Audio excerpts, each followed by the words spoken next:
హుజురాబాద్ నియోజకవర్గంలో ఉన్న BRS party కుటుంబ సభ్యులందరికీ పేరు పేరున నా నమస్కారాలు తెలియజేస్తా ఉన్నాను. మీ అందరికీ తెలిసిన విషయమే, రేపు మన బీఆర్ఎస్ పార్టీ ముఖ్య కార్యకర్తల సమావేశం ఉన్నది. మీ అందరికీ కూడా తెలుసు.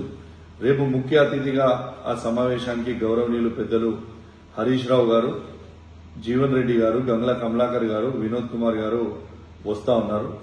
ఈ 107 గ్రామ పంచాయతీల్లో ఉన్న బీఆర్ఎస్ పార్టీ కార్యకర్తలందరూ మరియు 60 వార్డులు ఉన్న బీఆర్ఎస్ పార్టీ కార్యకర్తలందరూ కూడా పెద్ద ఎత్తున కదిలి రావాలి. ఏ గ్రామంలో అయినా కేసీఆర్ గారి అభిమాని తప్పకుండా రేపు మీటింగ్ కి అటెండ్ కావాలని విజ్ఞప్తి చేస్తా ఉన్నాను. రేపు ముఖ్యమైన మీటింగ్, ఎందుకంటే రేపు ఎస్ఐఆర్ గురించి హరీష్ రావు గారు మీ అందరు కూడా చెప్పబోతా ఉన్నారు. రేపు మెంబర్షిప్ గురించి కూడా హరీష్ రావు గారు మీ అందరు కూడా చెప్పబోతా ఉన్నారు. కాబట్టి దయచేసి బీఆర్ఎస్ పార్టీలో ఉన్న ప్రతి కార్యకర్త కదిలి రావాలని నా చేతులు జోడించి మరీ విజ్ఞప్తి చేస్తూ సెలవు తీసుకుంటాను. జై తెలంగాణ, జై కేసీఆర్.